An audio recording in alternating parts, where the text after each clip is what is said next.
ये रात का दूसरा पहर था। योजक चिन्ह झो मिकान शाओ परिवार के पिता और पुत्र के मामले को सुलझाने और चुक्सिया को बातें समझाने में व्यस्त था और सोंग शियाओयू से कुछ शब्द कहने के बाद वह जल्दी से चला गया। अरे नन्ही शरारती बच्ची, तुम्हें जरूर डर लग रहा है कि मैं तुम्हें सजा दूंगी, सोंग शियाओयू ने हंसते हुए और सिर हिलाते हुए कहा। उसने चुक्सिया को पास बुलाया ताकि वह उसका चेहरा देख सके, फिर आह भरते हुए बोली, उन्होंने सच में बहुत जोर से मारा है। अगर हम इलाज भी कर लें तो कल यह आज से ज्यादा सूझ जाएगा। क्या तुम काम पर लौटने से पहले कुछ दिन की छुट्टी लेना चाहती हो? कोई जरूरत नहीं, चुक्सिया ने सिर हिलाते हुए कहा। अगर मैं मास्क पहनूंगी तो यह ज्यादा ध्यान देने लायक नहीं होगा। ठीक है, लड़कियों को अपनी खूबसूरती से प्यार होता है और मुझे तुम्हारे चेहरे की चिंता है, सोंग शियाओयू ने हंसते हुए कहा और आगे कहा, जो लोग स्थिति से अनजान हैं, वे शायद अनुमान लगाएंगे कि तुम घरेलू हिंसा की शिकार हुई हो। तो फिर सारा दोष नेता पर डाल दो। चुक्सिया ने घड़ी पर नजर डाली, काम शुरू होने में अभी 15 मिनट से ज्यादा का समय था, और पूछा, शिक्षक जी, यांग शियाओली की वजह से मैं इस बार बच गई। मैं पहले जाकर उसे धन्यवाद देना चाहती हूँ। क्या ये ठीक रहेगा? आगे बढ़ो, सोंग शियाओयू ने हाथ से इशारा करते हुए कहा, सुरक्षित रहना। मुझे पता है, चुक्सिया ने जवाब दिया और झट से भाग गई। यांग शियाओली तीसरी मंजिल पर हान शियाओकियाओ नाम की एक महिला डॉक्टर के साथ इंटर्नशिप कर रही थी। जब चुक्सिया उसे ढूंढने गई तो संयोग से यांग शियाओली गलियारे के दूसरे छोर से लड़खड़ाते हुए आ रही थी। चुक्सिया को देखकर वह और तेज चलने लगी और पास आकर उसने चुक्सिया को पकड़ लिया और धीमी आवाज में पूछा, क्या तुम ठीक हो? यहाँ एक थप्पड़ पड़ा। चुशिया ने अपने सूजे हुए गाल की ओर इशारा करते हुए कहा, धन्यवाद। अगर इस बार आप न होते तो पता नहीं क्या हो जाता। शायद मुझे मार्क्स को रिपोर्ट करनी पड़ती। बकवास मत करो। ये सुनकर कि उसके चेहरे के सिर्फ एक तरफ चोट आई है, यांग शियाओली ने राहत की सांस ली। ये भी मेरी किस्मत की बात थी कि मैं बाथरूम से ठीक समय पर बाहर आ गई और मैंने शियाओ बिंकी और उसके बेटे को किसी को कार में घसीटते हुए देखा। जब तक मुझे पता चला कि वह तुम हो, तब तक कार स्टार्ट हो चुकी थी। अपनी क्षमताओं को देखते हुए मैंने लापरवाही से अंदर जाने की हिम्मत नहीं की।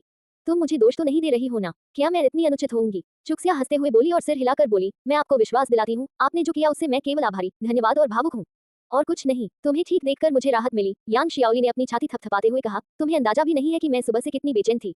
कुछ समय पहले जब मुझे आपके घर में हुई बड़ी परेशानी के बारे में पता चला तो मैं आपसे मिलने आना चाहता था, लेकिन जब मैंने सोचा कि हमारे परिवारों का पहले ज्यादा मेलजोल नहीं था तो इस समय आपसे मिलने आना कुछ ज्यादा ही बनावटी लग रहा था, इसलिए मैं नहीं गया। आप मुझसे नाराज तो नहीं है ना? चुक्सिया असहाय दिख रही थी। तुम्हें क्या हुआ है? तुम इस तरह के सवाल क्यों पूछते रहते हो? ठीक है, सच कहूँ तो मैं तुमसे मिलने आना चाहता था, लेकिन मेरे परिवार ने मुझे रोक दिया। मैं डरपोक हूँ और घर में झगड़ा होने से डरता हूँ, इसलिए मैं नहीं गया।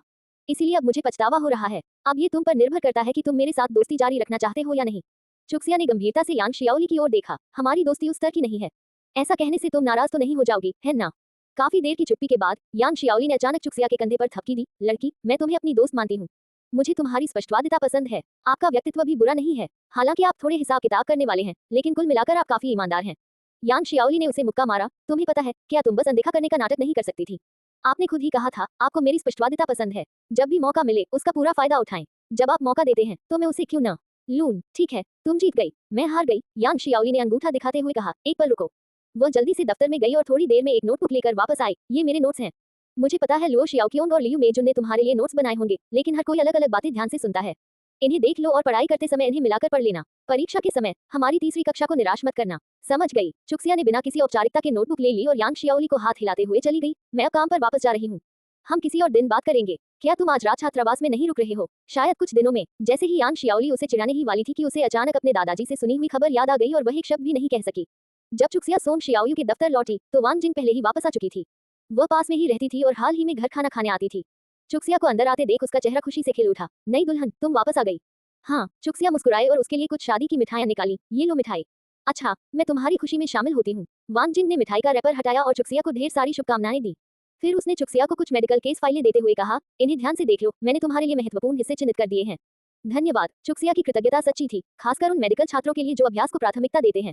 व्यापक और ध्यानपूर्वक दी गई सेवा ठीक वही थी जिसकी उन्हें आवश्यकता थी। यही तो मुझे करना चाहिए, आखिर मैं तुम्हारी सीनियर हूँ। वांग जिंग ने चुक्सिया से सारे छोटे मोटे काम करवाने की अपनी आदत बदल दी। उसने स्वेच्छा से दफ्तर के सारे छोटे मोटे काम, यहाँ तक कि मरीजों को फोन करना भी, खुद संभाले।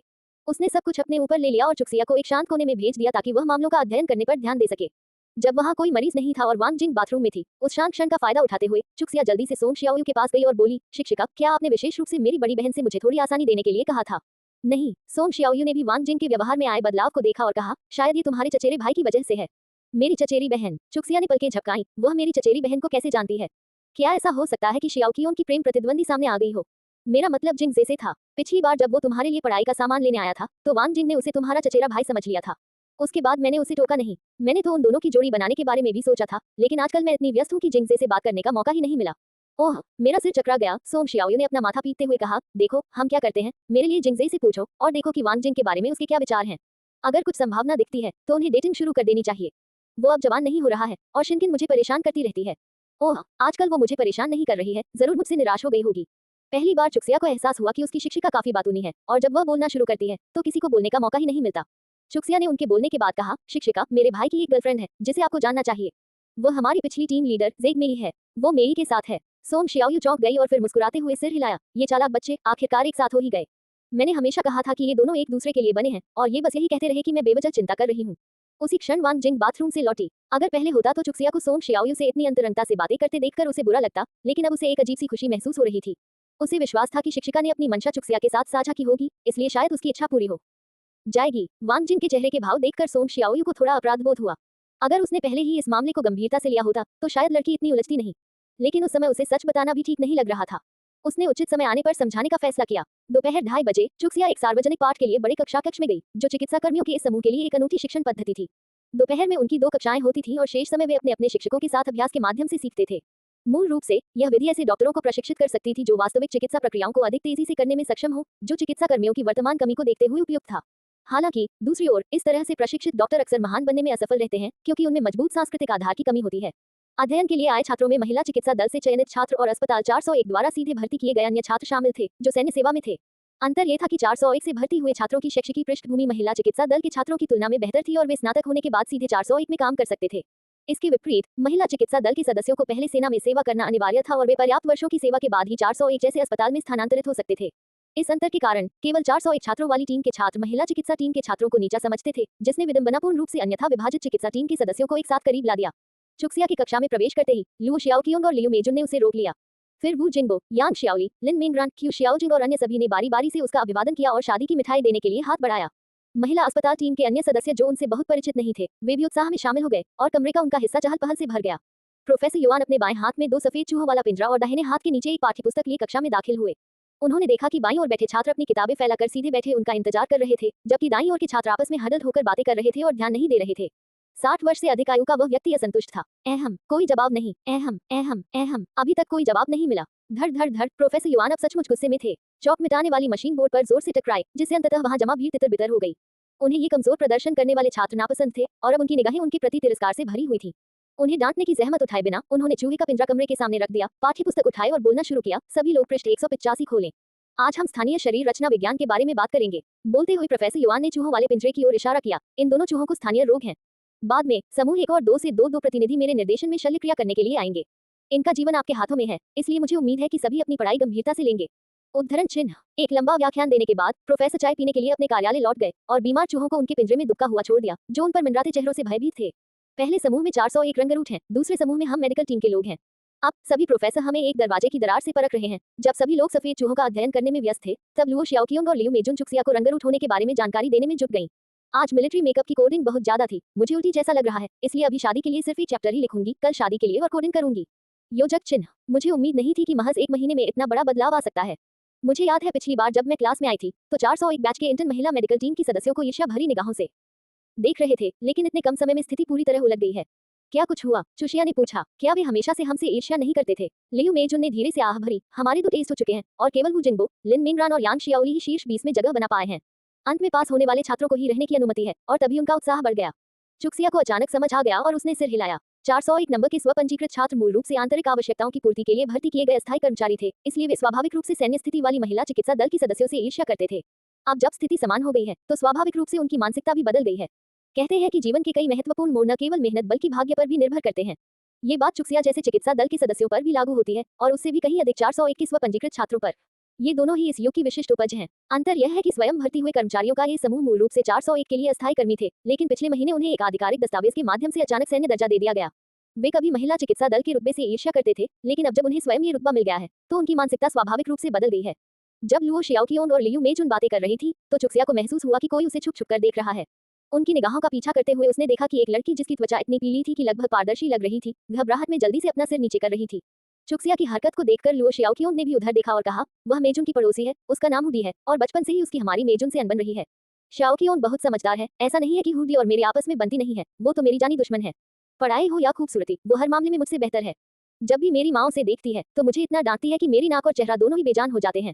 जब मैं छोटी थी तो मुझे वो बिल्कुल पसंद नहीं थी, मैं हर दिन यही चाहती थी कि वो कहीं दूर चली जाए, लेकिन अब मुझे उस पर थोड़ी दया आती है। उसके पिता जल्दमरू मध्य पार करके भाग गए, उसे और उसकी माँ को अपने हाल पर छोड़कर, जो कि बहुत मुश्किल है। चुक्सिया ने हैरानी से कहा, तो वह अभी अभी तुम्हें चोरी छिपे देख रही थी? हाँ, लियू मेजुन ने सिर हिलाया और फिर मुंह बनाते हुए कहा, शुरू में तो वह मुझसे जुड़ी हुई थी, लेकिन अब जब दोनों पक्षों के बीच संघर्ष चल रहा है तो वह मुझसे बात करने की हिम्मत ही नहीं करती। शायद उसे अपराध बोध हो रहा है, इसलिए वह हमेशा छुप छुप कर मुझे देखती रहती है। मुझे इस तरह की बेवफाई सबसे ज्यादा नापसंद है, इसलिए मैं उसे कोई मतलब नहीं रखती। आह, उद्धरण चिन्ह। उठो, जल्दी उठो, सब खत्म हो गया, हमने उन्हें कुचलकर मार डाला। उद्धरण चिन्ह, उद्धरण चिन्ह। चुक्स्या, लू शियाओक्योंग और लियू मेजुन अचानक आए तेज आवाज से चौंक गईं, और जब उन्होंने पीछे मुड़कर देखा तो उन्होंने कई लड़कियों को बेढंगे तरीके से जमीन से एक पिचका हुआ पिंजरा उठाते हुए देखा, जिसके अंदर दो छोटे सफेद चूहे कुचले हुए थे। इसका क्या मतलब है? लू शियाओक्योंग की आंखें चौड़ी हो गईं, और फिर उसने चुक्सिया और लियू मेजुन के सिर पास खींचकर फुसफुसाते हुए कहा, खैर, अब मरीज की हत्या हो चुकी है, परीक्षण की कोई आवश्यकता नहीं है। वे दोनों एक साथ चुप रहे। ये सब तुम्हारी गलती है, तुमने धक्का क्यों दिया? अब देखो क्या हुआ, हमें दो बीमार चूहे कहाँ से मिलेंगे? तुमने सारी जगह क्यों घेर ली और मुझे देखने क्यों नहीं दिया? अभी तुम जगह घेर कर बैठे थे, मुझे देखने नहीं दे रहे थे। तुम्हें किसने देखने नहीं दिया? जाहिर है तुम ही हो जिसने मुझे यहाँ से घसीट कर ले जाया और फिर पूरे स्थान पर खुद कब्जा कर लिया। उद्धरण चिन्ह, उद्धरण चिन्ह। बहस करने वाली दो छात्राएं थीं, एक मोटी और एक पतली। लुओ शियाओक्योंग ने चुपचाप चुक्सिया से कहा, आखिरकार मुसीबत में उनके अपने ही लोग हैं। मोटा वाला लियू शिंगहुआ है और पतला वाला झांग जुनमे है, दोनों एक ही समूह से हैं, पहले और दूसरे स्थान पर रहे हैं, और कोई भी दूसरे के सामने झुकता नहीं है। प्रोफेसर युआन को कक्षा की ओर लड़खड़ाते हुए आते देख बहस कर रहे दोनों लोग जल्दी से अपनी अपनी सीटों पर वापस बैठ गए। प्रोफेसर के आते ही उन्होंने चपटा पिंजरा और उसमें दबे हुए दो चूहों को देखा, जो पैनकेक की तरह कुचले हुए थे। वे चीखते हुए पोडियम पर चढ़ गए और बोले, ये किसने किया? उनकी तीखी निगाहें सब पर घूमी और दूसरे समूह की जगह पर आकर टिक गईं। जिस किसी ने भी ये किया है, अभी खड़े हो जाओ, वरना जब मुझे पता चलेगा तो तुम्हें यहाँ रहने की इजाजत नहीं मिलेगी। उसने कर दिखाया। मोटी और पतली लड़कियों ने एक साथ एक दूसरे की ओर इशारा किया। प्रोफेसर युआन ने हाथ हिलाते हुए कहा, ठीक है, बैठ जाओ। प्रैक्टिकल क्लास कल जारी रहेगी और तुम दोनों को मेरे लिए दो छोटे सफेद चूहे ढूंढने होंगे, चाहे कोई भी लाए।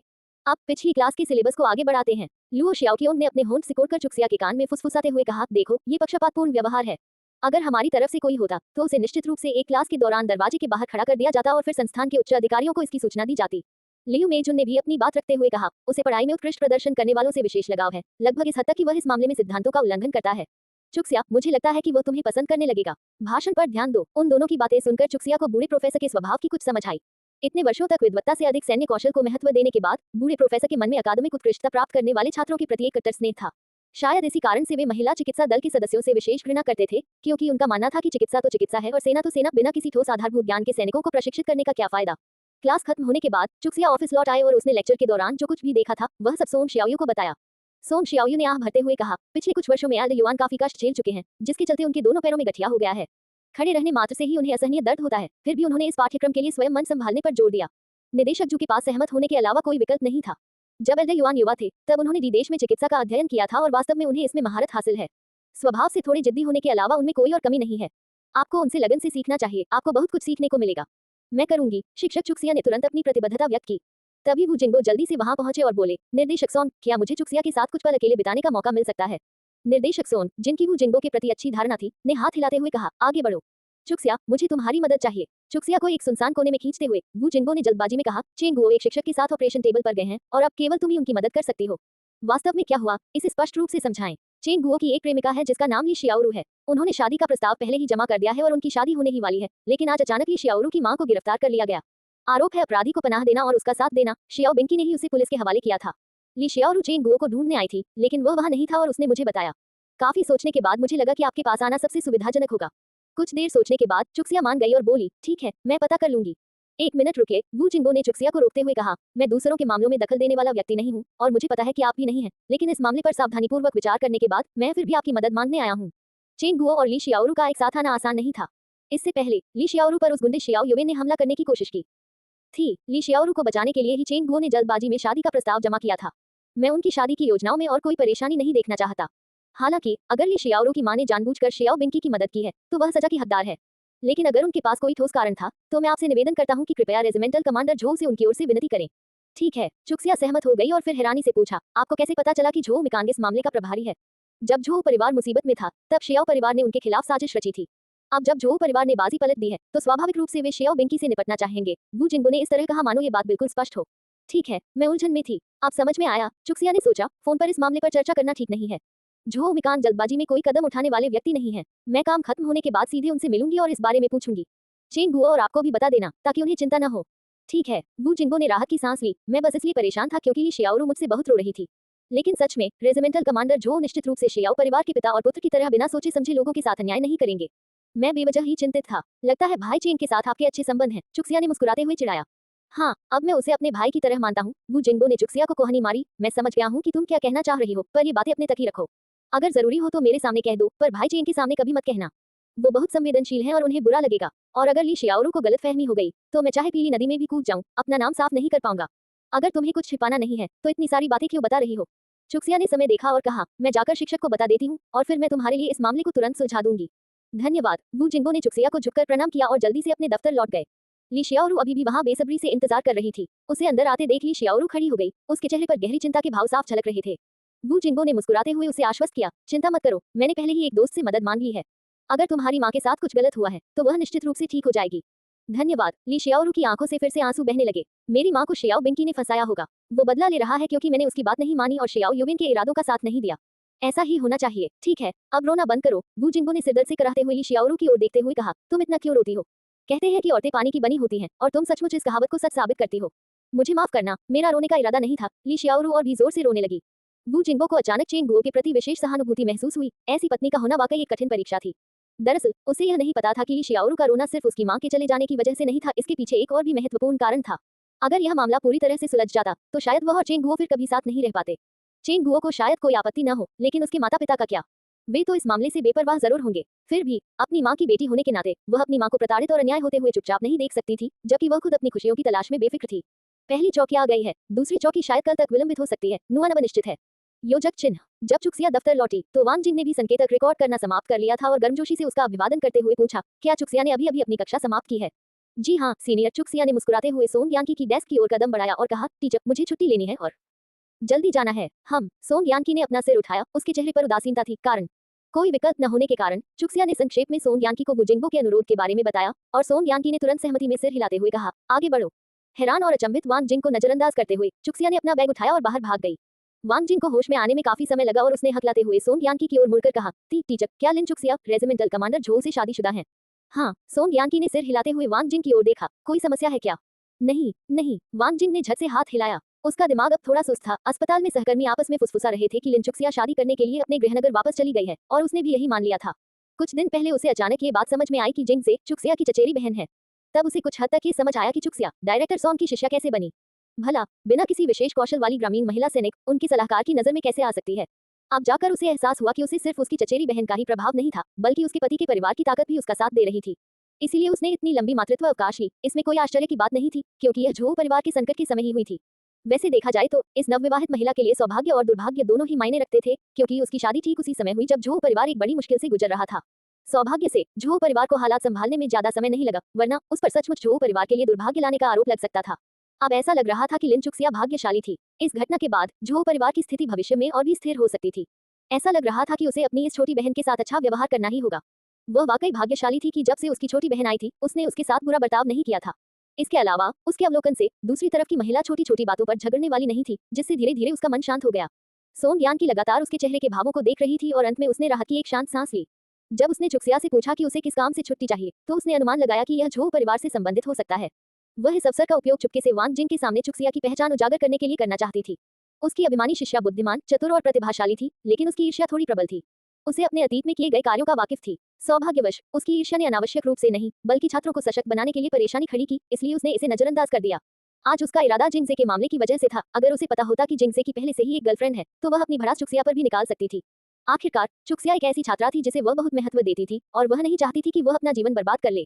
अगर दोनों शिष्यों के बीच कोई विवाद होता, तो वह सिर्फ चुक्सिया की ही रक्षा करती, लेकिन इतने लंबे समय तक मार्गदर्शन पाने वाली इस शिष्या को छोड़ना उसे कुछ हद तक अफसोसजनक लग रहा था।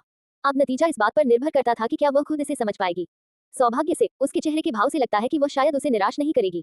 शिक्षक, थोड़ा हिचकिचाते हुए वांग जिंग ने गंभीरता से वादा किया, मैं भविष्य में लिन चुक्सिया का ईमानदारी से मार्गदर्शन करूंगा, और मैं उसे कोई भी मार्गदर्शन देने से नहीं हिचकूंगा। सोंग यांकी ने अपने हाथ में पकड़ी कलम नीचे रख दी और वांग जिंग की ओर गंभीरता से देखते हुए कहा, शाओचिंग, क्या तुम्हें पता है तुम्हारी कमजोरी क्या है? हाँ। वांग जिंग ने सिर हिलाया। मेरी माँ मुझसे कहती थी कि मुझ में बचपन से ही चीजों पर अधिकार जताने की प्रबल इच्छा रही है। शिक्षक बनने के बाद भी मेरी यह समस्या पूरी तरह से दूर नहीं हुई है। मैं इसे सुधारने के लिए कड़ी मेहनत करूंगी। प्रतिस्पर्धी भावना के साथ कड़ी मेहनत करना अच्छी बात है, लेकिन किसी भी चीज की अति उचित नहीं है। मैंने इस मुद्दे पर पहले आपको इसलिए परेशान नहीं किया क्योंकि मुझे उम्मीद थी कि आप खुद ही इसे समझ जाएंगे और सचमुच बदलाव लाने की कोशिश करेंगे। शिक्षक जी, धन्यवाद। वांग जिंग का चेहरा लाल हो गया। उसने हमेशा सोचा था कि वह सावधानी बरत रही है, लेकिन पता चला कि शिक्षक को सब कुछ पता था। ठीक है, हालांकि आप बहुत महत्वाकांक्षी हैं, लेकिन आप कभी भी घटिया तरीकों का सहारा नहीं लेते, जिसकी मैं सराहना करता हूँ। पूरी तरह से निस्वार्थ होना असंभव है, मुझ समेत। क्या मैं भी निर्देशक हुआंग और निर्देशकताओं के साथ तालमेल बिठाने में कामयाब नहीं रहा हूँ? शिक्षिका वांग जिंग भावुक हो गई और उसे समझ नहीं आ रहा था कि क्या कहे। उसकी शिक्षिका प्रथम शल्य चिकित्सा विभाग की निदेशक थी, निदेशक हुआंग द्वितीय विभाग के प्रभारी थे और निदेशक ताओ तृतीय विभाग के प्रभारी थे। तीनों के बीच आमतौर पर अनबन रहती थी और वे एक दूसरे को पसंद नहीं करते थे। शिक्षिका द्वारा उनकी प्रतिस्पर्धा की तुलना उससे छोटी लीग की प्रतिद्वंदिता से करना वास्तव में उसके लिए बहुत बड़ा प्रोत्साहन था। ठीक है, अगर तुम्हें सच में लगता है कि मैंने तुम्हारे साथ अच्छा व्यवहार किया है, तो खूब पढ़ाई करो और जल्दी स्नातक होने की कोशिश करो। मेरे लिए उन दोनों बदतमीजों के शिष्यों को हरा दो। जी हाँ, वांग जिंग ने सलाम करते हुए कहा, मैं मिशन पूरा करने की गारंटी देता हूँ। सोंग यान की हिचकिचाई और अंततः उसने जिंग से की प्रेमिका के बारे में कुछ नहीं कहा, क्योंकि हाल ही में हुई उस बातचीत के बाद इस मामले को उठाना बनावटी लगता।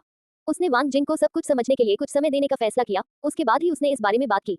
इसी बीच चुक्सिया जल्दी से सीढ़ियों से नीचे भागी और लगभग जिंग से टकरा गई, जिसने अभी अभी एक सर्जरी पूरी की थी और ऊपर जा रहा था, जिससे वह घबरा गई और खुद को संभालने और उसका अभिवादन करने के लिए एक कदम पीछे हट गई। इतनी जल्दी में क्यों जा रहे हो, क्या बात है? जिंगजे ने चेंग गुओ को एक फोल्डर देते हुए कहा, तुम जाओ। हाँ, चेंग गुओ ने सिर हिलाया, चुक्सिया की तरफ मुस्कुराया और ऊपर चला गया। बड़े भाई चेंग, चुक्सिया ने जल्दी से उन्हें पुकारा, बहन शियाओरू आपके घर पर हैं, आपको जल्दी वापस आना चाहिए। चेंग गुओ के होंठ अनायास ही फड़क उठे, वह पहले से ही अपने कार्यालय वापस जाने की जल्दी में था। क्या ये कथन यहाँ निरर्थक नहीं था? क्या हुआ? हालांकि जिनसे जानती थी कि चुक्सिया के उस समय कहे गए शब्दों के पीछे कोई न कोई उद्देश्य जरूर रहा होगा।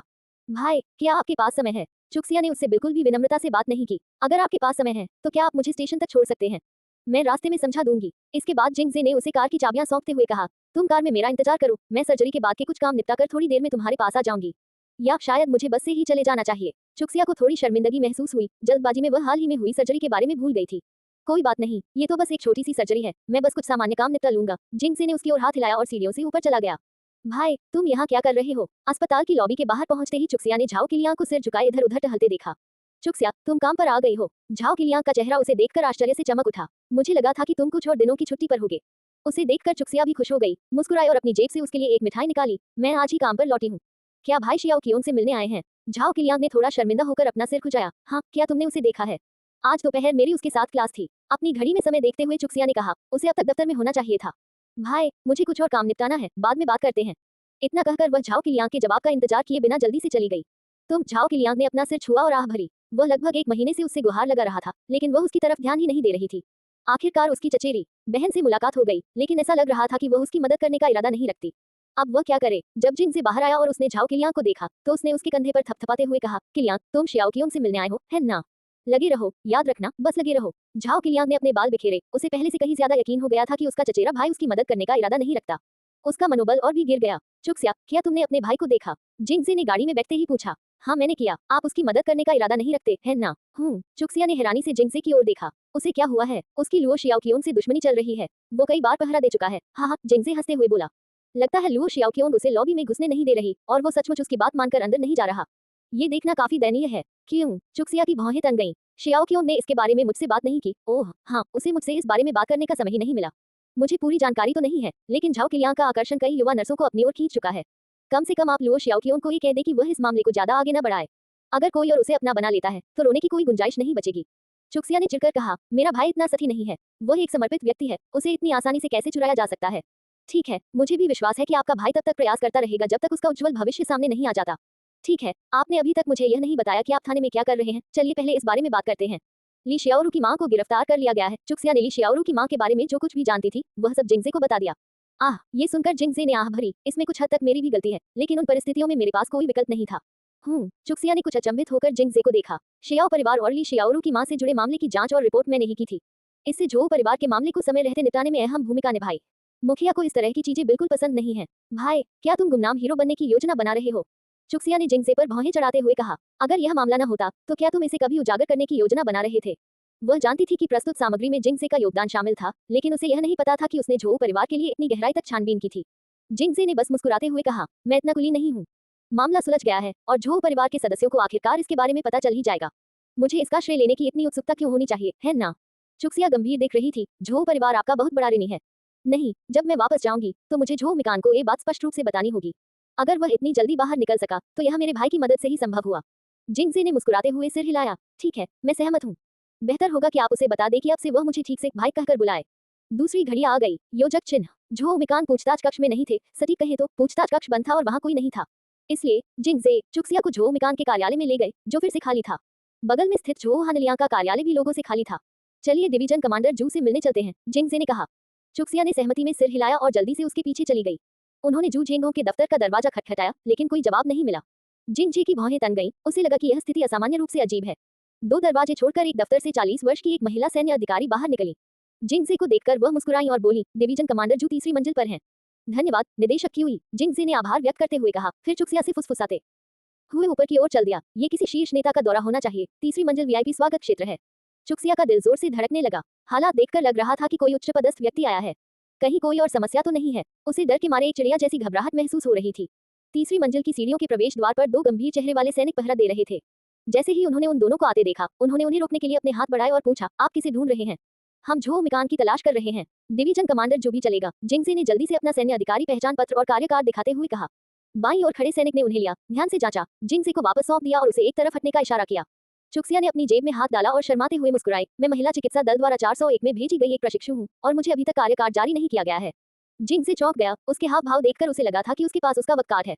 वह मेरी छात्रा है। हमें रेजिमेंटल कमांडर झो से बहुत जरूरी काम है। बाईं ओर खड़े सिपाही ने क्षमा प्रार्थी लेकिन सख्त भाव से सिर हिलाते हुए कहा, मुझे खेद है, लेकिन आप बिना पहचान पत्र के आगे नहीं जा सकते। कृपया मेरे लिए परेशानी न खड़ी करें। केवल आप ही आगे जा सकते हैं। गलियारे में झांकते हुए जिंगजे ने पूछा, कौन मिलने आया है? कोई टिप्पणी नहीं। कुछ देर सोचने के बाद जिंगजे ने कहा, क्या आप कृपया झो मिकान को बता सकते हैं कि उनकी पत्नी उनसे मिलने के लिए बेताब है? बाईं ओर खड़े सिपाही ने चुक्सिया की ओर आश्चर्य भरी नजर से देखा, फिर अपने साथी को सिर हिलाकर इशारा किया और अंदर की ओर चल पड़ा। थोड़ी देर बाद वह जू झेंगोंग को साथ लेकर वापस आया।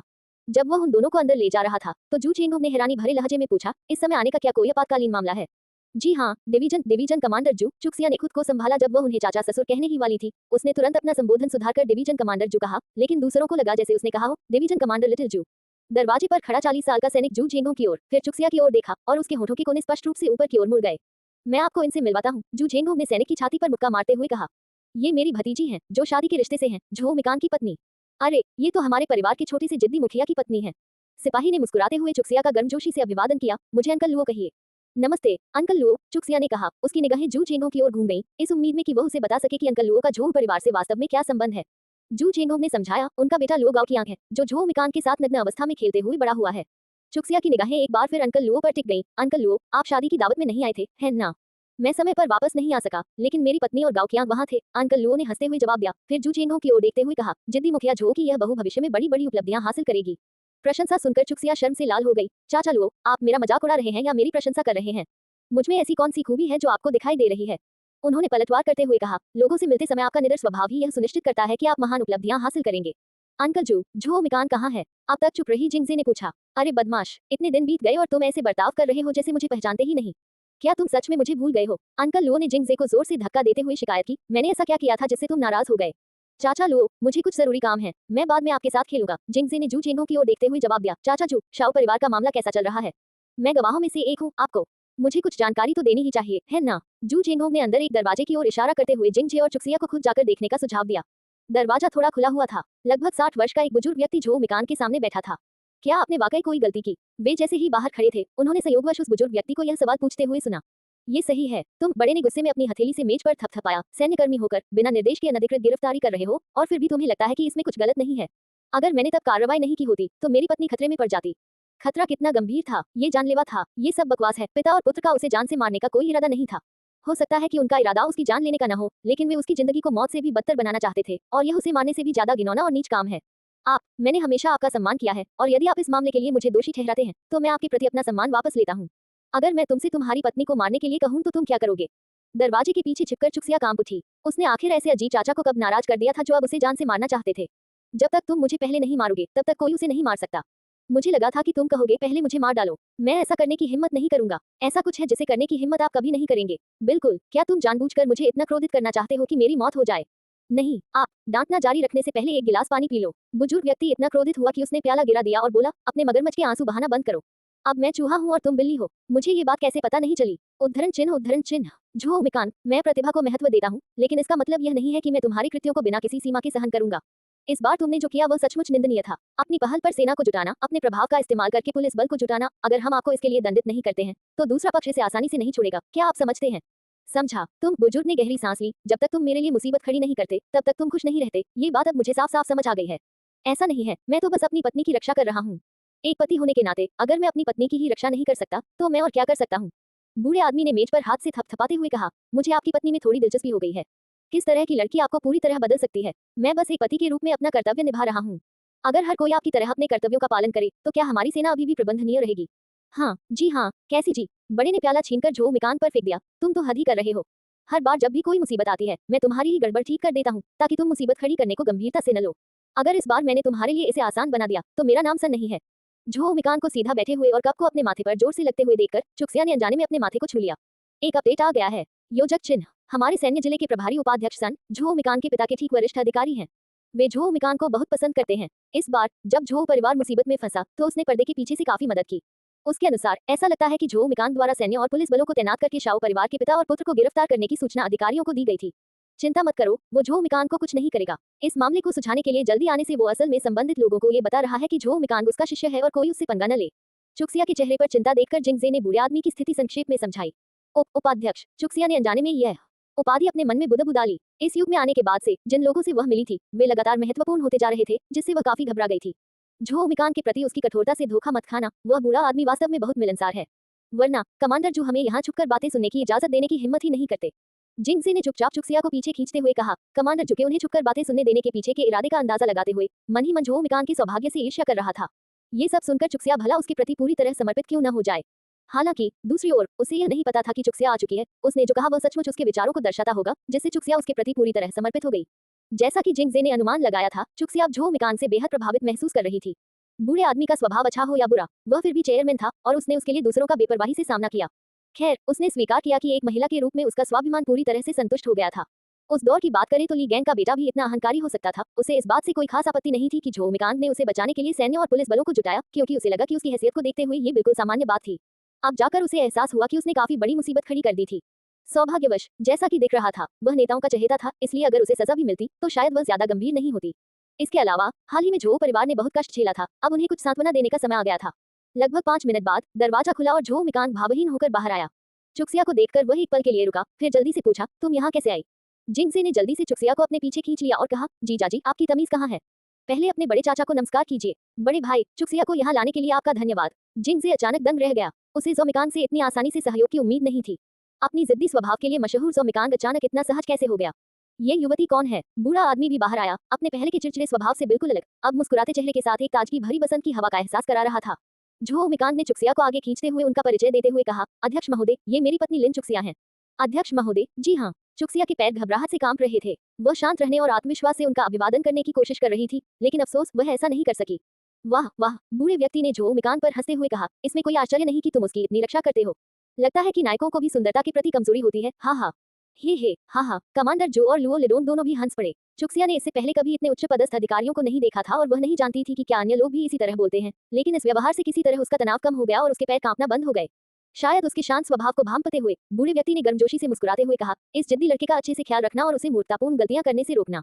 जी हाँ। चुक्सिया तुरंत सावधान मुद्रा में खड़ी हो गई और सलाम किया। मैं वादा करती हूँ कि मैं नेता द्वारा सौंपा गया कार्य पूरा करूंगी। क्या तुम ये काम पूरा कर सकती हो? झो मिकान ने उसके माथे पर उंगली मारते हुए कहा, ज्यादा शेखी मत बघारो और अपनी जुबान मत घुमाओ। उपाध्यक्ष सन के सामने चुक्सिया स्वाभाविक रूप से झो मिकान की तरह खुलकर व्यवहार करने की हिम्मत नहीं कर पाए। उसने अपनी असंतुष्टि को दबा लिया, हालांकि उसके चेहरे पर उसकी भावनाएं स्पष्ट रूप से झलक रही थी। हाँ हाँ। चुक्सिया के हाव भाव देखकर उपाध्यक्ष सन और भी जोर से हंसे और झो मिकान के माथे पर थपथपाते हुए बोले, युवक बुरा नहीं है, बढ़िया पसंद है। बिल्कुल। झो मिकान ने बिना किसी संकोच के सिर हिलाया। क्या मेरा स्वाद खराब हो सकता है? चुक्सिया वास्तव में ये पूछना चाहती थी कि क्या बूढ़ा आदमी उसकी प्रशंसा कर रहा था, क्योंकि उसकी अंतरात्मा ने उसे बताया कि उसके शब्दों से ऐसा लग रहा था कि वह भोली और बहुत भावुक है। हालांकि थोड़ी देर हिचकिचाने के बाद भी उसने जोखिम लेने की हिम्मत नहीं की। जिंगसे से कुछ देर बातचीत करने और ओल्ड मास्टर जिंग के स्वास्थ्य के बारे में जानकारी लेने के बाद उपाध्यक्ष सन लुओ लिडोंग और अन्य लोगों के साथ चले गए। बुजुर्ग व्यक्ति ने भी अपने व्यस्त कार्यक्रम से समय निकालकर यहाँ आने का फैसला किया था। उन पर बहुत जिम्मेदारियां थी। चाचा जी, कृपया मेरे बड़े चाचा जी का ख्याल रखिएगा। जू चेंगोंग और जिंग जे के कुछ कहने का इंतजार किए बिना झो मिकान ने चुक्सिया को पकड़ा और उसे अपने कार्यालय में ले जाकर पूछा, बोलो। हालांकि उसे झो मिकान का लहजा पसंद नहीं आया, पर अब छोटी छोटी बातों पर बहस करने का समय नहीं था। शुरू में तो मुझे लगा था कि यह मामला शायद उतना महत्वपूर्ण न हो, लेकिन अब मुझे लगता है कि यह आपको परेशान कर सकता है। चुशिया ने झो मिकान की ओर देखा। उसके मन में दुविधा थी। उसने सचमुच सोचा था कि यह एक मामूली मामला है, लेकिन अब जब उपाध्यक्ष को भी इसकी जानकारी मिल गई है तो ऐसा लग रहा था कि यह वाकई गंभीर हो सकता है। बोलो। झो मिकान ने उसे घूरते हुए कहा, बात को घुमा फिराकर मत कहो। आज दोपहर आपने जिस महिला को गिरफ्तार किया, ली शिनवान, वह चेंग गुओ की मंगेतर ली शियाओरू की मां है। इसके बाद चुक्सिया ने झो मिकान को बताया कि वू जिंगबो ने उस दोपहर उसे क्या करने के लिए कहा था। झो मिकान ने उससे कुछ नहीं छिपाया, उसे वाकई मजबूर किया गया था, लेकिन उसका शियाओ बिंकी के साथ कई सालों से अनुचित संबंध भी था। अब इस मामले को सिर्फ उसे वापस भेजकर हल नहीं किया जा सकता। उनके सभी लोग शायद अब जान चुके हैं। दरअसल ये कहना चाहिए कि उनके लोगों को पहले से ही शियाओ बिंकी के साथ उसके रिश्ते के बारे में पता था। पहले तो ये सिर्फ अनुमान था, लेकिन इस बार यह पुष्ट हो गया है। इसलिए झो मिकान ने अपने हाथ फैलाते हुए कहा, ऐसा लगता है कि अब ये हमारे बस से बाहर है। सबको कैसे पता चला? चुक्सिया की आंखें आश्चर्य से चौड़ी हो गईं। उसे पकड़ने के साथ साथ क्या तुमने उसके कारनामों को भी सार्वजनिक कर दिया? क्या ये कुछ ज्यादा नहीं हो गया? तुम क्या सोच रहे हो? झो मिकान ने अवाक चेहरे से समझाया, शियाओ बिंकी ने बहुत पहले ही सारी व्यवस्था कर ली थी। जब हम उसे गिरफ्तार करने गए तो शियाओ बिंकी के माता पिता ली परिवार के दरवाजे पर खड़े थे और मान कर रहे थे कि शियाओ परिवार उनकी पोती को उन्हें वापस कर दे। क्या? चुक्सिया अचंभित होकर बोली, ये सब क्या गड़बड़ है? शियाओ बिंकी को अपने अंत का पूर्वाभास बहुत पहले ही हो गया था, इसलिए उसने ली शियाओरू पर अपनी आशाएं टिका दी। उसने अपने माता पिता को पहले ही पत्र लिखकर ली परिवार के घर पर हंगामा करने और ली शियाओरू को अपने साथ लाने के लिए कहा। साथ ही उसे यह समझाने के लिए भी कहा कि उसके बच्चों में से यदि एक भी लड़का शियाओ उपनाम धारण करता है तो वह शियाओ परिवार की सारी संपत्ति का वारिस होगा। ये तो घिनौना है। कुछ देर सोचने के बाद भी चुक्सिया असमंजस में दिखी। क्या ली शियाओरू के पिता को यह नहीं पता कि ली शियाओरू उनकी जैविक बेटी नहीं है? कहा जाता है कि उसे पता नहीं है, लेकिन कुछ देर रुककर झो मिकान ने आगे कहा, ऐसा लगता है कि उसे शायद पता है, लेकिन वह इसे स्वीकार नहीं करना चाहता। अगर ओल्ड मास्टर और लेडी शियाओ ने इस मुद्दे को सामने न लाया होता तो शायद वह ली शियाओरू को जीवन भर अपनी सगी बेटी की तरह मानता। तो ली शियाओरू को इसके बारे में पता है? चुक्सिया ने एक पल सोचा, फिर आह भरी, अब मुझे समझ में आ रहा है कि वह चेंगुओ को ढूंढने के लिए इतनी जल्दी में क्यों थी। पहला, अपनी माँ की मदद करने के लिए, और दूसरा, शायद चेंगुओ के इरादों का पता लगाने के लिए। शियाओ बिंकी सचमुच घिनौना है, ये जानते हुए भी कि ली शियाओरू उसकी अपनी बेटी है, फिर भी वह शियाओ युवेन को ऐसे दरिंदे काम करने देता है। सोचिए, अगर शियाओ युवेन कामयाब हो जाता तो ली शियाओरू किसी का सामना कैसे करती? अब जब उसकी योजनाएं नाकाम हो गई हैं और वह अभी भी ली शियाओरू का इस तरह इस्तेमाल कर रहा है, तो क्या वह सच में इंसान है? ठीक है, अब इस मामले की चिंता मत करो, मैं पूरी कोशिश करूंगा कि ली शिनवान को जेल न जाना पड़े। झो मिकान ने चुक्सिया के कंधों पर हाथ रखते हुए उसे बाहर छोड़ते हुए कहा, जिनसे तुम्हें घर छोड़ देगा, मैं बाद में वापस आऊंगा। चुक्सिया के भीतर कुछ हलचल हुई। क्या आप अभी भी इस मामले के प्रभारी हैं? बिल्कुल, मैं इसे किसी और के भरोसे नहीं छोड़ूंगा। झो मिकान के होठों पर एक दुर्लभ मुस्कान आ गई। दादाजी सन ने इस बार वाकई हमारा भला कर दिया। मुझे विश्वास है कि अब कोई भी दखलंदाजी करने की हिम्मत नहीं करेगा। कुछ पल हिचकिचाने के बाद चुक्सिया ने पूछा, क्या मैं रुक सकती हूँ और आपके साथ घर वापस जा सकती हूँ?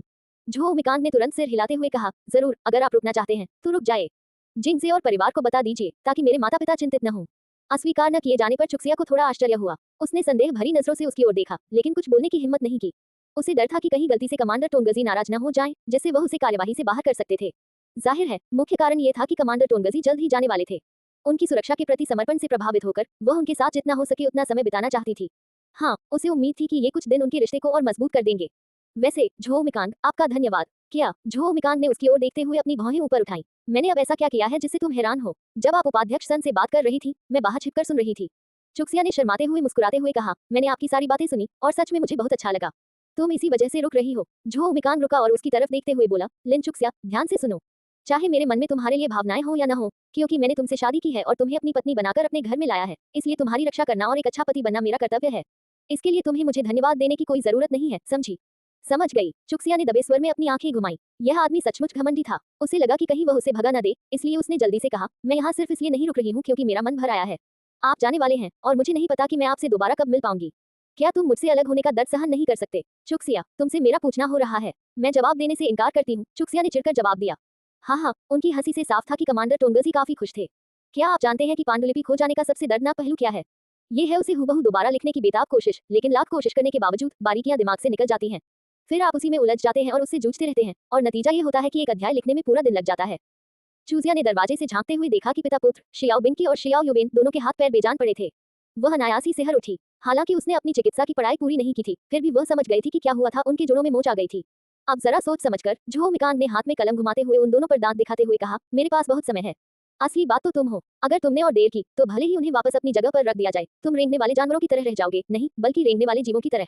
जरा सोचो, ऐसे जीना कैसा होगा? छी छी, मैंने सब कुछ कबूल कर लिया है, अब कुछ बचा ही नहीं है। कृपया रेजिमेंटल कमांडर झो, अपनी बहन की खातिर मुझे छोड़ दीजिए। मुझे कोई रास्ता तो दीजिए। जियाओ युवेन रोते हुए बोला। उसकी नाक से आंसू बह रहे थे, जो किसी भी देखने वाले के लिए दयनीय दृश्य था। वह सचमुच टूटने की कगार पर था। यहाँ तक कि उसने ये भी कबूल किया था कि बचपन में उसने किसी के घर की खिड़की के पर्दे में छेद कर दिए थे। अगर वह और विस्तार से बताता तो शायद बात इस पर आकर रुक जाती कि वह दिन में कितने बार खाना खाता था और क्या खाता था। बेशक अगर उसे याद रहता तो। अपनी बांह पर किसी के खिंचाव का एहसास होते ही चुक्सिया झट से पीछे मुड़ी और देखा कि जेग मेई उसे देखकर मुस्कुरा रही है। हेलो कैप्टन जेग। उसने तुरंत उसका अभिवादन किया। तीसरी भाभी, अगर तीसरे भाई ने आपको मुझे इस नाम से बुलाते हुए सुना तो मैं शर्त लगाती हूँ कि वो मुझसे फिर कभी बात नहीं करेंगे। जेग मेई ने चुक्सिया को बाहर खींचते हुए कहा, यहाँ देखने लायक कुछ नहीं है, चलो टहलने चलते हैं और ताज़ी हवा लेते हैं। चुक्सिया को भी पूछताछ में कोई खास दिलचस्पी नहीं थी। वह शाओ परिवार के बाप बेटे से बेहद नफरत करती थी और उनके बुरे हाल का बेसब्री से इंतजार कर रही थी। लेकिन उनकी मौजूदा हालत देखकर उसे लगा कि उसका फैसला पूरी तरह से सही साबित हुआ है। जोड़ों के पूरी तरह से उखड़ जाने का दर्द किसी अनुभव से परे होता है, ये स्पष्ट रूप से मृत्यु से भी बदतर होता है। पिता और पुत्र दर्द से इसलिए नहीं चिल्ला रहे थे क्योंकि वे मजबूत थे, बल्कि इसलिए कि वे दर्द के प्रति सुन्न हो चुके थे। जेग मेई को लगातार उसे निहारते हुए देखकर चुक्सिया ने हैरानी भरे अंदाज में पूछा, क्या ऐसा हो सकता है कि मैं कुछ ही दिनों में और भी खूबसूरत हो गई हूँ? हे, जेग मेई खिलखिलाकर हंस पड़ी और पीछे मुड़कर बोली, मैं तो बस तीसरे भाई के लिए खुश हूँ। आखिरकार उसे कोई पसंद आ ही गया। झो मिकान के शब्दों को याद करते हुए चुक्सिया ने हंसते हुए समझाया, नहीं, वह तो बस एक पति के रूप में अपनी जिम्मेदारी, अपना कर्तव्य निभा रहे थे। उन्होंने खुद यही कहा था। जेग मेई ने अपने होंठ सिकुड़ते हुए कहा, तीसरे भाई का स्वभाव ही ऐसा है, वे हमेशा अपने मन की बात के विपरीत बोलते हैं। मैं उनके दफ्तर में ही थी जब उन्हें यांग शियाओली का फोन आया। उस समय उनका चेहरा बिल्कुल वैसा ही था जैसा राव के हादसे के समय था। मैंने थोड़ा बहुत सुना और बहुत डर गया, मुझे लगा जैसे तुम्हें कुछ हो गया हो। फोन रखते ही वह बिना कुछ कहे बाहर भाग गया। उसने चुक्सिया के सामने अपना हाथ बढ़ाते हुए कहा, देखो, अगर मैं जल्दी से नहीं हटती तो मुझे लगता है मेरा हाथ बर्बाद हो जाता। 10 उंगलियों के सिरे नीले काले पड़ने लगे थे। चुक्सिया हौंकते हुए बोली, ये कैसे हुआ? जब मैं कार के पास पहुंची और अंदर बैठने ही वाली थी कि वह अचानक बाहर निकला और कार के दरवाजे से मेरी उंगलियां छिल गईं। आप कल्पना कर सकते हैं कि वह कितनी तेजी से भाग रहा था। जेग मेई ने आह भरते हुए कहा, मुझे लगता है कि अगर मैं कार के सामने खड़ी होती तो शायद मैं कुचल जाती। चुक्सिया झो मिकान की ओर से माफी मांगना चाहती थी, लेकिन उसके होठों पर शब्द ही नहीं अटके। आखिर वे करीबी चचेरी बहनें थीं और वह तो अभी अभी दुल्हन बनी थी। शायद कुछ न कहना ही बेहतर था। तीसरी भाभी, क्या आप तीसरे भाई की ओर से मुझसे माफी नहीं मांगेंगी? जेग मेई ने सोच में डूबी चुक्सिया को कोहनी मारी, आखिरकार मुझे तो आपके ही अफेयर की वजह से चोट लगी थी। चुक्सिया ने शर्माते हुए मुस्कुराते हुए कहा, धन्यवाद। जेग मेई असमंजस में थी, आप मुझे किस बात के लिए धन्यवाद दे रहे हैं? मेरे बारे में चिंता करने के लिए धन्यवाद, अभी तक इस भूमिका में ढल नहीं पाए। जेग मेई हंसते हुए बोली, तीसरे भाई के मामले आपके हैं। आप और तीसरा भाई सबसे करीबी हैं, हम सभी को, मेरी दूसरी चाची समेत, थोड़ा पीछे हटना होगा। वह ऐसा सोचने की हिम्मत कभी नहीं कर सकती थी, क्योंकि उसे लगता था कि यह मौत को दावत देने के बराबर है। कोई जवाब न सूझने पर चुक्सिया बस मुस्कुरा दी। हालांकि उस पल झो मिकान के प्रति उसकी कृतज्ञता और गहरी हो गई। क्या तुम्हें पता है कि मैं तुम्हें अभी यहाँ क्यों लाई हूँ? जेग मेई ने धीरे से आह भरते हुए पूछा। तुम नहीं चाहते थे कि मैं शियाओ बाप बेटे की घिनौनी हालत देखूं, बस यही मेरी समझ में आता है। बाकी के बारे में मुझे कुछ पता नहीं है। वह कारण तो है, लेकिन मुख्य बात यह है कि जेग मेई थोड़ी देर रुकी, मैं बस आपसे दिल खोलकर बात करना चाहती थी। हमारा रिश्ता वरिष्ठ और अधीनस्थ के रूप में शुरू हुआ था और अब हम भाभी हैं। हालांकि वो मेरी सगी बुआ नहीं है, फिर भी मेरी माँ और मेरी दूसरी बुआ का रिश्ता बहुत करीबी है। मेरे दिल में मेरी माँ के बाद मेरी दूसरी बुआ का ही स्थान है। कल जब उन्होंने मेरी माँ को फोन किया तो मेरी माँ ने बताया कि दूसरी बुआ को तुम्हारे और तीसरे भाई के रिश्ते पर जरा भी भरोसा नहीं है। इस बार झो परिवार के साथ जो कुछ हुआ, उसके बाद आपके व्यवहार ने दूसरी चाची को सचमुच बहुत प्रभावित किया है। हालांकि आप दोनों के बीच हमेशा एक दूरी बनी रहती है, जिससे उन्हें लगता है कि आपके मन में उनके लिए कोई गहरी भावना नहीं है। उन्हें इस बात की खास चिंता है कि तीसरे भाई के इतने लंबे समय तक किसी काम पर बाहर रहने से आप दोनों के बीच कुछ बदल सकता है। तीसरी भाभी, मुझे मोटे तौर पर पता है कि आप और तीसरे भाई एक साथ क्यों आए। सच में शुरू में तीसरा भाई थोड़ा दबंग था, लेकिन मैंने अपनी आंखों से देखा है कि वह पूरी तरह बदल गया है, और जब तक ये प्यार के कारण न हो, मुझे नहीं लगता कि ऐसा बदलाव संभव है। चुक्सिया के मन में संदेह भर गया। क्या उसकी सास ने जेगमेई की मां को सच नहीं बताया था कि वह और झो मिकान वास्तव में साथ नहीं थे? वरना जेगमेई के इन शब्दों का क्या मतलब था? जब उसने देखा कि वह काफी देर तक चुप रही, तो जेगमेई ने आगे कहा, तीसरी भाभी, मैं ये सिर्फ इसलिए कह रही हूँ क्योंकि मुझे उम्मीद है कि जब तीसरा भाई जाए तो उसके दिल में किसी तरह की उदासी रह जाए। मतलब जाने की अनिच्छा। आपको लग सकता है कि यह कोई साधारण सा काम है, लेकिन सच्चाई यह है कि इस काम का खतरा हमारी कल्पना से परे है। दूसरी चाची नहीं चाहती थी कि तीसरा भाई जाए, लेकिन उन्होंने आह भरी और आगे कुछ नहीं कहा। चुक्सिया अभी भी चुप थी। ऐसा नहीं था कि वह जेगमेई को जवाब नहीं देना चाहती थी, बस उसे समझ नहीं आ रहा था कि क्या कहे। उसे तो ये भी लग रहा था कि कहीं बाहर के लोग ये तो नहीं सोचते कि उसके मन में झो मिकान के लिए कोई भावना ही नहीं है। लंबे समय तक चुक्सिया से कोई जवाब न मिलने पर जेगमेई कुछ निराश महसूस करने लगी। जेगमेई को चुक्सिया से बात करने का फैसला करने में काफी समय लगा था। जब जिंगजे चुक्सिया को लेकर आया था, तब उसने ये सब देखा था और वह जिंगजे और चुक्सिया के बीच के रिश्ते को समझ गई थी। हालांकि उन्हें भाई बहन की तरह होना चाहिए था, लेकिन जिंगजे के मन में चुक्सिया के लिए प्रशंसा की भावनाएं थी, जिन्हें वह बड़ी चतुराई से छुपाता था और सिर्फ एक भाई की तरह अपनी बहन के लिए चिंता दिखाता था। इसलिए उसे कुछ शंकाएं थी। वह सोच रही थी कि क्या चुक्सिया से मिलने की उसकी कोशिश जिंगजे को चीजों के बारे में ज्यादा सोचने पर मजबूर कर देगी। लेकिन अगर वह उससे मिलने नहीं जाती तो उसे तीसरे भाई की चिंता होती। इसके अलावा अगर तीसरे भाई को सचमुच कुछ हो जाता है, तो क्या दूसरी चाची वास्तव में चुक्सिया के प्रति कोई द्वेष नहीं रख सकती है? कुछ चीजों को तर्क से मापा नहीं जा सकता। इस समय दूसरी चाची चुक्सिया की बहुत आभारी थी, लेकिन साथ ही उन्हें भी महसूस हुआ कि चुक्सिया का तीसरे भाई को नापसंद करना समझ से परे था, खासकर ये देखते हुए कि वह कितना उत्कृष्ट था। बेशक चुक्सिया जेगमेई के मूड में आए बदलाव को महसूस कर सकती थी, लेकिन वह कुछ कहना नहीं चाहती थी। उसने पहले ही तय कर लिया था कि उसे क्या करना है, लेकिन उसे दूसरों के सामने शपथ लेने या निर्णय लेने की आवश्यकता महसूस नहीं हुई। यह उसके और झो मिकान के बीच का निजी मामला था और उसे किसी और को इसके बारे में बताने की कोई बाध्यता नहीं थी। कुछ देर के लिए माहौल थोड़ा तनावपूर्ण हो गया। चुक्सिया, क्या तुम मुझसे नाराज हो? बड़ी बहन से थोड़ी दूर चलकर जेगमेई ने पूछा। उसके बात करने के तरीके में आए बदलाव से साफ था कि वह परेशान थी। चुक्सिया ने बेबसी से मुस्कुराते हुए कहा, मैं तुमसे नाराज नहीं हूँ। मुझे पता है कि तुम हमारा भला चाहती हो, लेकिन मुझे समझ नहीं आ रहा कि तुम्हें क्या जवाब दूं। क्या ऐसा इसलिए है कि जेगमेई थोड़ी देर रुकी, फिर आह भरी, क्या आपको लगता है कि मैं बहुत ज्यादा दखलंदाजी कर रही हूँ? अगर मैं कहूँ कि बिल्कुल नहीं, तो आप मेरी बात पर विश्वास नहीं करेंगे, है ना? आप जो कह रहे हैं उससे ये पता चलता है कि आपके मन में मेरे प्रति कुछ नाराजगी है ना? हे, दोनों एक साथ हंसे और उनके दिलों में जो दीवार बननी शुरू हुई थी, वह गायब हो गई। मैंने आपके लिए मुश्किल खड़ी कर दी। दिल के निजी मामलों में बाहरी लोगों को दखल नहीं देना चाहिए। तीसरी भाभी, मुझे माफ कर दीजिए। जेगमेई एक सीधी सादी महिला थी और उन्होंने तुरंत चुक्सिया से माफी मांग ली। आपका इरादा उसके और मेरे भले के लिए था और मैं ये समझती हूँ। लेकिन मैं बहुत जिद्दी हूँ। जितना ज्यादा कोई मुझ पर दबाव डालता है, उतना ही ज्यादा मैं उनके अच्छे इरादों को नजरअंदाज कर देती हूँ। मुझे आपसे माफी मांगनी चाहिए। चुक्सिया ने अजीब सी मुस्कान के साथ कहा, मुझे सच में आपसे सीखना चाहिए। मैं अभी बहुत छोटी सोच वाली हूँ। कैसे कहूँ? ज़िगमेई ने कुछ देर सोचा, फिर बोली, इतने सालों में तुमसे बेहतर और बदतर स्थिति वाली महिलाओं में से किसी ने भी तीसरे भाई का ध्यान आकर्षित नहीं किया। शायद तुम्हारी उदासीनता ही उसे सबसे ज्यादा आकर्षित करती है। ओह, क्या वह ये कहना चाह रही है कि झो मिकान में आत्मपीड़ा की स्वाभाविक प्रवृत्ति है? चुक्सिया मन ही मन यही सोच रही थी, पर वह इसे जोर से नहीं कह पाई। वह सोच रही थी कि झो मिकान की गरिमा को बनाए रखते हुए और अपने स्वाभिमान को ठेस न पहुंचाते हुए कैसे जवाब दे। तभी उसने देखा कि ज़िगमेई का चेहरा अचानक गंभीर हो गया। उसकी नजर का पीछा करते हुए उसने देखा कि 4 लोग, 2 पुरुष और 2 महिलाएं, उनकी ओर बढ़ रहे हैं। ये राओजू के माता पिता और उनकी बड़ी बहन और बहनोई हैं। चुक्सिया के पूछने से पहले ही ज़िगमेई ने खुद ही समझा दिया। जाहिर है, उन्हें राओजू की गिरफ्तारी की खबर मिली थी और वे जवाब तलाशने आए थे। मिली, दूर से एक युवती ने हाथ हिलाकर ज़िगमेई का अभिवादन किया। चुक्सिया ने उसे गौर से देखा। नाजुक भौहों और बादाम जैसी आंखों वाली वह एक बेहद शालीन और आकर्षक लड़की थी, राओजू से कहीं अधिक सुंदर। अन्य लोगों को गौर से देखने पर बड़े व्यक्ति की शक्ल राओजू से मिलती जुलती थी। उसकी संकीर्ण आंखें और ऊंची नाक थी, जबकि अधेड़ उम्र की महिला राओ यंग से काफी मिलती जुलती थी, जिससे पता चलता है कि दोनों बहनें अपने माता पिता में से किसी एक से मिलती जुलती थीं। उस युवक की सबसे विशिष्ट विशेषता उसकी तीखी नाक थी। जब वह किसी को देखता था तो उसकी आंखें निर्मल होती थीं। गलती से भी उसकी निगाहें मिलने पर चुक्सिया को ऐसा लगता था मानो कोई विषैला सांप उसे घूर रहा हो। जब वह उन्हें देख रही थी तो निस्संदेह वे भी उसे ध्यान से देख रहे थे। इस समय ज़िगमेई के बगल में खड़ा कोई भी व्यक्ति जो इतना अलग दिख रहा हो, अपने पैरों की उंगलियों से ही आसानी से अनुमान लगा सकता था कि वह कौन हो सकती है। नमस्कार राव, आंटी राव। ज़िगमेई ने पहले अधेड़ उम्र के दंपति का अभिवादन किया, फिर राव यंग और युवक की ओर हल्के से हंसते हुए कहा, आप दोनों से शादी की मिठाई कब मिलेगी? मैं सभी से माफी मांगती हूँ, पिछले महीने में बहुत थकी हुई थी और पहले दिन मुझे थोड़ी सुस्ती आ गई। नु अंकल निश्चित रूप से 2 पोस्ट करेगी, मुझे आज आराम करने दीजिए। योजक चिन्ह, मेली, क्या तुम हर बार मुझसे मिलते ही इसके बारे में नहीं पूछ सकती? उसके पीले चेहरे पर हल्की गुलाबी आभा फैल गई। राव यंग ने नापसंदगी जताते हुए शिकायत की और फिर चुक्सिया की ओर मुड़कर पूछा, ये छोटी बहन कौन है? हालांकि मेरी को पहले ही चुक्सिया की पहचान का अंदाजा हो चुका था, फिर भी उसने जानबूझकर उसे छोटी बहन कहकर संबोधित किया, जिससे उसके चेहरे की मुस्कान थोड़ी फीकी पड़ गई। वह मेरी तीसरी चचेरी बहन की पत्नी है। तीसरे चचेरे भाई की पत्नी? राव यंग ने आश्चर्य का नाटक करते हुए दोहराया, फिर अपनी नजर चुक्सिया की ओर घुमाई। माफ कीजिएगा, आपकी कम उम्र को देखते हुए मैंने कभी नहीं सोचा था कि आप झो मिकान की पत्नी होंगी। वैसे क्या आप 18 साल की भी हो गई हैं? माफ कीजिए, लेकिन किसी लड़की से उसकी उम्र पूछना उचित नहीं है। क्या आपको नहीं पता? चूंकि दूसरा पक्ष अड़ियल रवैया अपना रहा था, इसलिए अपनी इज्जत बचाने की कोई जरूरत नहीं थी। कैप्टन ज़िग, मैं वापस जा रही हूँ। ज़िगमेई को हल्की सी मुस्कान देते हुए चुक्सिया मुड़ी और चली गई। वह युवा है, फिर भी जोशीली है। मुझे कुछ और काम है, कृपया मुझे माफ करें। राव यंग के बात पूरी करने का इंतजार किए बिना ज़िगमेई ने पीछे मुड़कर नहीं देखा और अपने तीसरे चचेरे भाई की पत्नी के पीछे दौड़ पड़ी, जो उसकी लाडली थी। अगर वह नाराज होकर लौटी तो क्या उसका तीसरा चचेरा भाई उसे जिंदा नहीं उतार देगा? झो मिकान का स्वाद वाकई अनोखा है, इन कच्ची देहाती लड़कियों को पसंद करता है। हाँ हाँ हाँ, युवक हंसा और राव यंग के कंधे पर हाथ रखकर बोला, ऐसे लोगों की परवाह मत करो, हमारा काम पूरा करना ज्यादा जरूरी है। मुझे झो मिकान से जरूर पूछना है, इतने सालों की सोच विचार के बाद आखिर उसने ऐसी अनुभवीन लड़की को क्यों चुना? वह हमारी शियाओजू से किस तरह बेहतर है? राव यंग और उसकी बहन राओजू का आपस में बहुत घनिष्ठ संबंध था। अपने मंगेतर को झो मिकान के खराब स्वाद के बारे में मजाक करते हुए सुनकर वह बेहद खुश हुई और तुरंत अपने माता पिता को पुकारने लगी, पापा मम्मी जल्दी आओ। पिता राव और माता राव ने चिंता भरी नजरों का आदान प्रदान किया और साथ ही अपनी भौहें सिकोड़ ली। राव परिवार एक समय काफी प्रतिष्ठित हुआ करता था, लेकिन जैसे जैसे पुराने मालिक सेवानिवृत्त होते गए या यूं कहें कि उन्हें सत्ता से बेदखल कर दिया गया, राव परिवार की प्रतिष्ठा पीढ़ी दर पीढ़ी, साल दर साल गिरती चली गई। वे अपनी छोटी बेटी की आकांक्षाओं से भली भांति परिचित थे। झो परिवार से विवाह के माध्यम से संबंध स्थापित करना उनकी आशा थी और उन्होंने उसे इस दिशा में प्रयास करने की अनुमति भी दी थी, लेकिन दुर्भाग्यवश कई वर्षों के बाद भी उनकी छोटी बेटी झो मिकान का दिल जीतने में सफल नहीं हो पाई थी। सौभाग्यवश उनकी छोटी बेटी अभी छोटी थी और उन्हें कोई जल्दी नहीं थी।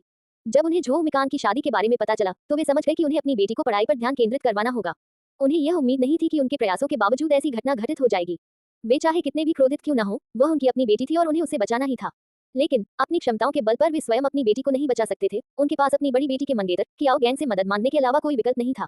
कियाओ परिवार का झो परिवार पर अभी भी कुछ प्रभाव था और चूंकि कोई वास्तविक नुकसान नहीं हुआ था, इसलिए उन्हें उम्मीद थी कि झो मिकान उन्हें कुछ सम्मान देगा और उन्हें अपनी छोटी बेटी को आसानी से घर वापस ले जाने की अनुमति देगा। लेकिन अब अपनी बड़ी बेटी और होने वाले दामाद कियाओ गैंग के व्यवहार को देखकर वे सचमुच चिंतित थे। अनुभव के आधार पर अगर झो मिकान को उस लड़की की परवाह न होती तो मेरी उसकी इतनी सख्ती से रक्षा न करती। अब दोनों को चिंता थी कि अगर उनके दामाद ने लड़की के बारे में अपमानजनक बातें कहीं और झो मिकान को नाराज कर दिया तो इसके परिणाम शायद अच्छे नहीं होंगे। हालांकि कियाओ गैंग बेहद जिद्दी था और उसने उनकी सलाह नहीं मानी। हालांकि वे पद के हिसाब से बड़े थे, राव परिवार की वर्तमान स्थिति कियाओ परिवार से कहीं दयनीय थी। उनकी बड़ी बेटी कियाओ गैंग की पूरी तरह आज्ञाकारी थी और उन्हें कुछ हद तक नीचा समझती थी। अगर बेहद जरूरी न होता तो वे उसकी मदद नहीं मानते, लेकिन मौजूदा हालात को देखते हुए ऐसा लग रहा था कि वह मदद नहीं कर सकता, बल्कि शायद मामले को और भी पेचीदा बना सकता है। जैसे ही वे दफ्तर की इमारत के पास पहुंचे, उनके माथे पर पसीने की बूंदें आने लगी। अगर उन्होंने कियाओ गैंग को अभी मदद करने नहीं दिया तो वह निश्चित रूप से मन में बैर रखेगा और इस बात की पूरी संभावना है कि वे अपनी बड़ी बेटी को खो देंगे।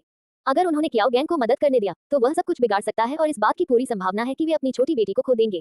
उन्हें क्या करना चाहिए? रुको, फादर राव ने अचानक कियाओ गैंग की आस्तीन पकड़ ली। पिताजी, क्या बात है? कियाओ गैंग ने अपना सिर पीछे घुमाकर प्रश्नवाचक दृष्टि से उनकी ओर देखा। कियाओ गैंग, पहले इसे मेरी चाची और मुझे संभालने दो। अगर हमारा प्रभाव काफी नहीं हुआ तो तुम दखल दे सकते हो। कियाओ गैंग का चेहरा गुस्से से लाल होते देख फादर राव ने जल्दी से समझाया, मुझे लगता है इससे कुछ राहत मिलेगी। अगर तुम सीधे दखल देते हो और झोंग मिकान कोई गलती कर बैठती है तो फिर कोई गुंजाइश नहीं बचेगी। कुछ देर सोचने के बाद कियाओ गैंग का चेहरा थोड़ा नरम पड़ गया। ठीक है, मैं अभी चुप रहूंगा। अगर झोंग मिकान मदद नहीं करता है तो मैं बाद में उससे इस बारे में बात करूंगा। क्या ये और भी बुरा नहीं है? माँ राव ने तुरंत कहा, कियाओ गैंग, तुम्हारे पिता का मतलब है कि तुम और छोटी यंग अभी अंदर मत जाओ। अगर हम इसे हल नहीं कर पाए तो हम बाहर आकर तुम्हें ढूंढ लेंगे। शायद इस तरह बेहतर होगा। पापा, मम्मी, इस तरह बार बार आना जाना क्यों? क्या आपको ये सब झंझट भरा नहीं लगता? राव यंग ने चिढ़कर कहा, अगर आपको झोंग मिकान को नाराज करने का डर है तो अंदर मत जाए। कियाओ गैंग और मैं इसे संभाल लेंगे। कियाओ गैंग ने बोलने की जहमत तक नहीं उठाई, उसने बस राव यंग को पकड़ा और अंदर चला गया। ये तो सरासर अपने ही पैर पर कुल्हाड़ी मारने जैसा था। पिता राव और माता राव को अब इस बात का गहरा अफसोस था। ऐसी असहज स्थिति में फंसना सचमुच असहनीय था। जब चुक्सिया और मेई वापस लौटी तो शियाओ परिवार के पिता और पुत्र से पूछताछ पहले ही समाप्त हो चुकी थी। उन्हें दो लंबे और मजबूत सैनिकों द्वारा घसीटकर बाहर निकाला जा रहा था, या अधिक सटीक रूप से कहें तो उन्हें नरम नूडल्स की तरह घसीटकर बाहर निकाला जा रहा था। मेई ने चिंता भरी नजरों से चुक्सिया की ओर देखा। वह उसे किसी भी भयावह दृश्य को देखने से बचाने के लिए ही उसे वहां से खींचकर ले गई थी, लेकिन अंततः उसने फिर भी उसे देख लिया। हालांकि चुक्सिया के चेहरे पर कोई खास बदलाव नहीं आया। अगर झोंग मिकान निर्दयी न होता तो उसे उनसे व्यक्तिगत रूप से पूछताछ करने की जरूरत ही नहीं पड़ती। ऐसा लगता है कि पिता और पुत्र को जीवन भर अपाहिज की तरह जीना पड़ेगा। ऐसे घृणित इरादे रखने के लिए उन्हें यही मिलना चाहिए था। क्या उन्होंने सब कुछ कबूल कर लिया है? मेई ने झोंग मिकान की ओर देखते हुए पूछा। तुम लोग इतनी जल्दी वापस आ गए? झोंग मिकान ने समय पर नजर डाली। मेई, चुक्सिया को रात के खाने पर ले जाओ, मुझे यहाँ काम निपटाने में अभी थोड़ा समय लगेगा। तीसरे भाई कियाओ गैंग और राव परिवार आ गए हैं, मेई ने कहा। उसके शब्द खत्म होते ही चुक्सिया अचानक चिल्लाई, घिनौने, बहुत ही घिनौने। मेई ने तुरंत कहा, ये तो बहुत ही घिनौना है, लेकिन चिंता मत करो, तीसरा भाई इसे जरूर संभाल लेगा। तीसरी भाभी, चलिए रात के खाने पर चलते हैं। चुक्सिया ने उलझन में मेई की ओर देखा। क्यों? झोंग मिकान ने उस जगह पर नजर डाली जहां चुक्सिया ने अभी अभी देखा था और उसकी चीख का मतलब समझ गया। उसने चिढ़कर कहा, सचमुच ये बहुत ही घिनौना है। तुम दोनों का क्या मतलब है? अब मेई की बारी थी उलझन में पड़ने की। यहाँ देखिए, चुक्सिया ने पूछताछ के रिकॉर्ड की ओर इशारा करते हुए कहा, ये जानते हुए भी कि वो उनकी अपनी सगी बेटी है, फिर भी उन्होंने अपने सगे बेटे को उस पर बुरी नजर डालने दी। बताए, क्या इंसान ऐसा ही करते हैं? दरअसल वह जियाओ बिंकी द्वारा ली जियाओरू को जियाओ युवेन की देखभाल के लिए नियुक्त करने की बात कर रही थी। जियाओ बिंकी ने अपने बयान में कहा कि जब उसने ली जियाओरू को जियाओ युवेन की देखभाल के लिए नियुक्त किया था तब उसे पहले से ही पता था कि जियाओ युवेन उस पर हावी हो सकता है, लेकिन अपने बेटे के ठीक होने के लिए वह ली जियाओरू को कुर्बान करने को तैयार था। अशुभ, ये देखकर मेई भी क्रोधित हो उठी। ये घटना सचमुच दुनिया का एक अजूबा मानी जा सकती है। ऐसे लोग तो बस जिंदा रहकर खाना बर्बाद कर रहे हैं। चुक्सिया ने कड़वाहट से अपनी बात खत्म की और जल्दी से झोंग मिकान की तरफ देखा, लेकिन उन्हें चुप्पी से मत मारो, उनके चक्कर में कानूनी मुसीबत में पड़ना ठीक नहीं है। बेवजह चिंता कर रही हो? झोंग मिकान ने उसे घूरते हुए कहा, मिली तुम्हें खाना खिलाने ले जाएगी। खाना खत्म होने के बाद मैं मिली के छात्रावास में तुमसे मिलने आ जाऊंगी। चुक्सिया ने लापरवाही से हाथ हिलाते हुए कहा, मुझे भूख नहीं है। मैं देखना चाहती हूँ कि राव परिवार क्या कहता है। उफ, राव जू साफ तौर पर मुझे नुकसान पहुंचाना चाहती थी, फिर भी मुझसे बदतमीजी करने की हिम्मत कर रही है। झोंग मिकान, अगर तुमने उनकी मदद करने की हिम्मत की तो मैं तुमसे जरूर बदला लूंगी। डरी हुई मेई ने जल्दी से अपने तीसरे चचेरे भाई की ओर देखा और योजना बनाई कि अगर उसे उसके गुस्से का कोई भी संकेत दिखाई दिया तो वह तीसरी भाभी को जल्दी से, चाहे जबरदस्ती ही क्यों न हो, वहां से खींच कर ले जाएगी। हालांकि अपेक्षित आक्रोश नहीं आया, इसके बजाय सहमति में सिर हिलाया गया। दरअसल ये समस्या का समाधान ढूंढने का मामला था। उसी क्षण राव परिवार भी आ गया और कियाओ गैंग सबसे पहले दरवाजा खोलकर अंदर आया और जोर से हंसते हुए झोंग मिकान के कंधे पर हाथ रखकर बोला, भाई, बहुत दिनों बाद मिले, याद आई? झोंग मिकान ने भौहें चढ़ाकर उसे दूर धकेल दिया और राव पिता और राव माता की ओर देखते हुए कहा, नमस्कार राव चाची राव। फिर उसने राव यंग को सिर हिलाकर सबको बैठने और बात करने का इशारा किया। आगे क्या होगा जाने के लिए सुनते रहिए मेरी इस कहानी को। Please like, share and subscribe. धन्यवाद।